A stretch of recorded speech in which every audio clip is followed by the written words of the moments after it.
कपारे पर चढ़ के मेहरारू इतना तांडव करत बड़ी, इतना तांडव मेहरारू कपार पर चढ़ के करत बड़ी। हे भगवान सब कहेला भैया कि मेहरारून का भाव बढ़त बा, मेहरारून का भाव बढ़ गल।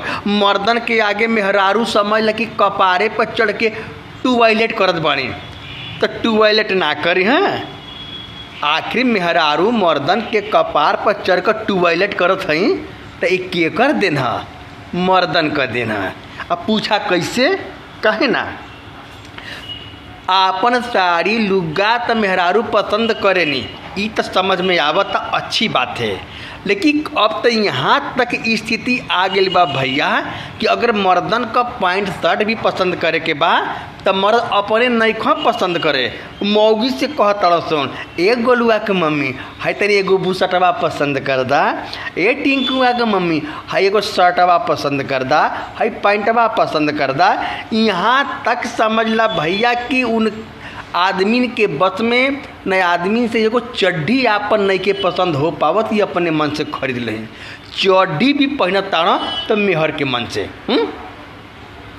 अरे मेहरारू आपन कपड़ा पसंद कर, ई तो समझ में आवत, चला भाई उनके पहने का वो आपन मसरफ देखते। बाकी तोहार चड्ढी, मर्दन का चड्ढी जब मेहरारू पसंद करे लगनी, अभी बात करत हो कपारे पर चढ़ के टॉयलेट करे के। अरे वो तो भगवान मनावा, भगवान का शुक्र मनावा, हीरा के तोहरे कपारे पर चढ़ के टॉयलेट करत है। अरे जौने हिसाब से मन चढ़ल मेहरारून का ना, वो तोहरे मुँहे में टॉयलेट कर दी हैं। हाँ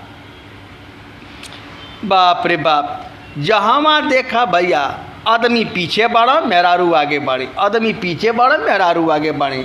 हद तेरी जमाना के। ऐसा मोदी चच्चा मेहरारून के महिला मुखिया का बना देना कि आदमी दुखिया हो गए। काहे ना दुखिया हो है? मरद के यहाँ बातें तनिको नहीं खेल लगत, जवन बाकुल मेहरारू, जवन बाकुल मेहरारू। आदमी तो बुझात बा कि एगो पासपोर्ट फोटो बन के संगे संगे चपकल बन के कौनो काम धाम करने के।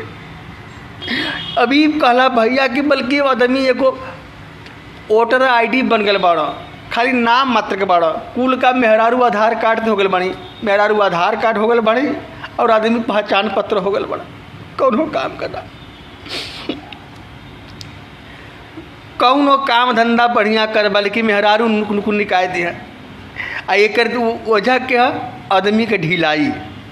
आदमी सोचना जहायदा हो मेहरारू है, दो रोटी खियावत बा पियावत बतोकर बतिया माना, बाकी कपारे पर चढ़ के मेहरारू इतना तांडव करत बड़ी, इतना तांडव मेहरारू कपार पर चढ़ के करत बड़ी। हे भगवान अरे समझ में नहीं के और हम तो ये है कहा कि अगले जन्म में हम के मेहरारू बना सरकार।